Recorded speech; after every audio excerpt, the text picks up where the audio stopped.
Ahoy! Welcome to the Zlín Film Festival Bubbles, named after Michael Jackson's chimpanzee. And it's a place where we welcome some of the festival's most bubbly guests, which appears to be you. That's a lot of pressure. And that's Brian Durnin and Laura McNicholas, the director and producer of a film called Split Milk, and they're from Ireland. Split Milk. So I'm going to ask you, I watched the film without subtitles. It's Irish. Yeah. So I could summarize it, but I think I would leave that job to you, because then I'll feel safe that I understood the story correctly. Can you do it in 3 sentences? Yeah, of course. It's a story about 11-year-old Bobby O'Brien, who's searching for his brother. His hero is Kojak the detective, and he finds out some dark truths about the world around him as part of this journey.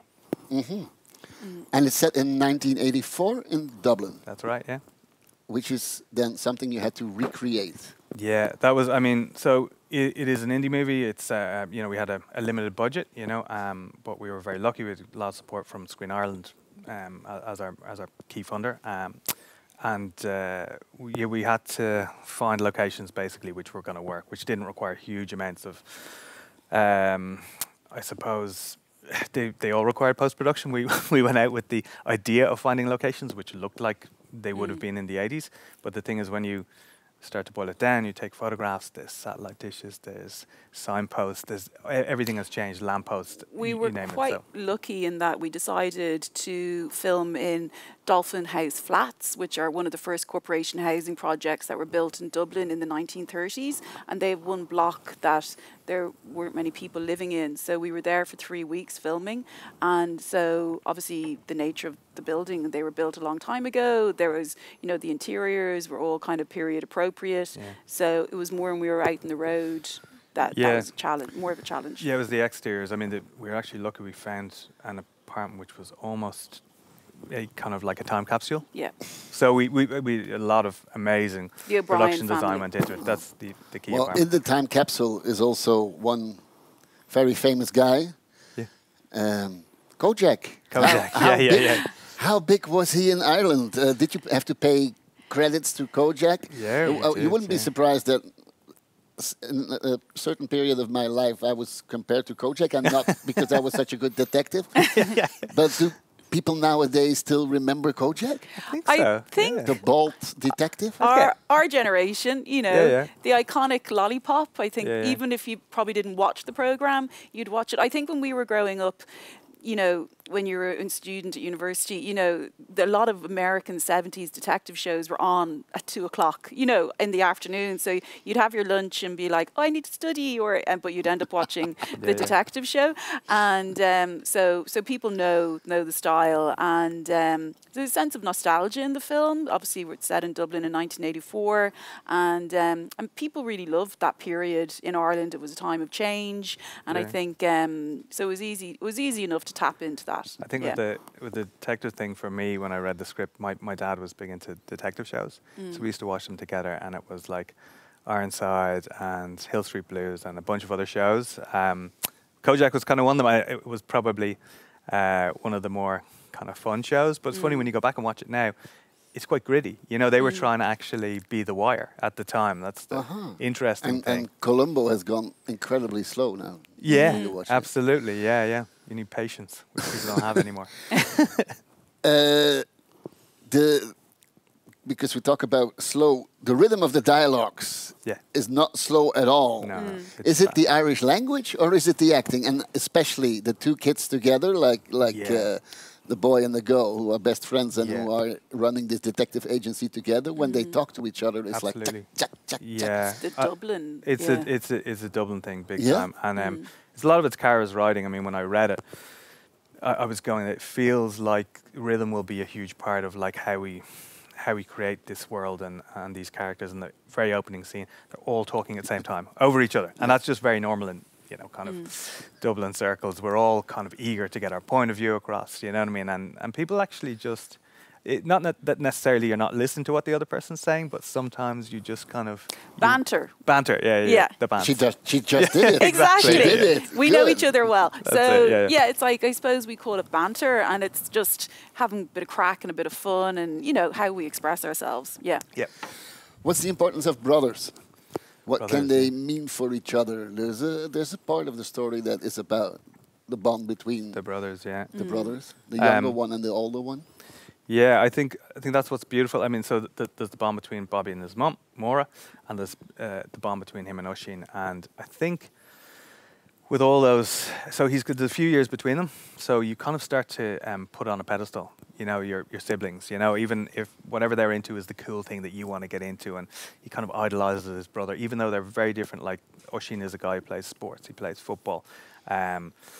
And Bobby's a guy who's a bit more internalized. He's a dreamer. He's a dreamer, you know. He kind of has big imagination, and he loves Kojak in his detective world. So I suppose that the thing is like when something's gone or we lose someone out of our lives or they move away or whatever, it's what's left. You know what I mean? You realize how important they were, the huge gulf that's left. So this happens very suddenly in his life. Suddenly his brother's not living with them anymore. He doesn't know where he is. He gets extremely worried about his safety. I think we'd all do that. You know what I mean? For a sibling, I think we'd all share that kind of. I think like Spilt Milk is a family drama at its heart, and in this film, the problem is Oisin goes missing, and then we find out that he has an addiction issue. But I think the situation could be in many different areas. You know, if there's like a family breakup or another kind of sickness. So I think it's a really universal thing. Yeah. Thanks for your interruption, Laura, because only now I realized that I think I forgot to mention the title of the film in the beginning. Spilt Milk. Thank you for doing that. Yeah. And you also mentioned the word dreaming. Yeah, Bobby is a dreamer. Because there's, in the end of the film, there's a beautiful tribute, a credit in the end. Yeah. And it's all about dreaming, and it's really heartbreaking. I love that.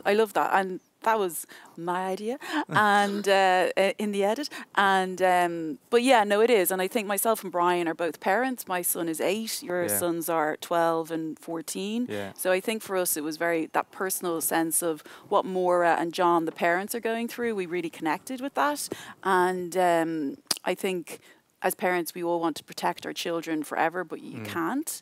And I think we see the parents dealing with that feeling. It's universal. And so, yeah, and especially when you have a son who is quite soft and, adventurous, and they've no boundaries, and you want them to keep that forever, but you also want them to be safe.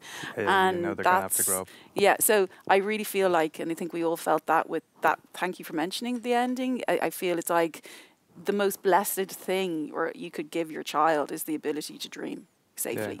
Yeah. Mm-hmm. We had, because we got to the end of it, and I felt a real sense of responsibility telling this story, because it is about that did happen in the inner city in Dublin. There was the drugs epidemic, and the mothers who had to, and still happening.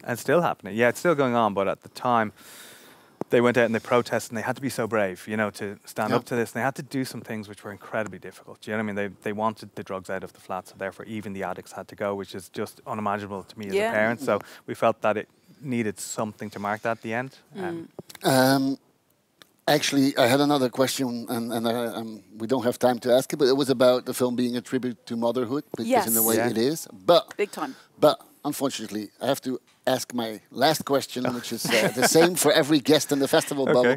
You just arrived in Zlín yesterday. Yeah. You already noticed that the glorious empire of Zlín is built upon the shoes. The shoes. Yeah. Exactly. Yes. So that's why we ask every guest in our festival bubble to put their feet on the table for a minute. Oh my God! I so wish somebody had told me tell this. us the story. Every shoe comes with a story. So tell us about the story behind your shoes. Let's go with Brian first. These guys here. Maybe I should take. I picked these up in a thrift shop. I will not ask about the size. I picked those up in a thrift shop in Williamsburg, in New York, years and years ago. Was it in Williamsburg? I think it was somewhere. It was in New Brooklyn. York. Yeah, in New York. You brought shoes from New York. I bought shoes from New York, and they were just super because I wanted something that was like a formal shoe, but it was kind of comfy. I don't think we ever had shoes from New York in the festival bubble. There you go. What about yours, Laura? Mine, more traditional. I got them online, a French website called Veja. I believe they are organic and kind of made from rubber in Brazil, and very comfortable, and comfy and smart. Fantastic. And organic. Thank you for bringing organic shoes to the festival bubble. Yeah. Thank you for being here. Thank I hope you enjoy the rest of your stay in Zlin. And ahoy. I hope we will all see you again in the Zlin Festival bubble. Super. Great. Thank you so much. Thanks, Gert. Thanks, Amir. Thank you.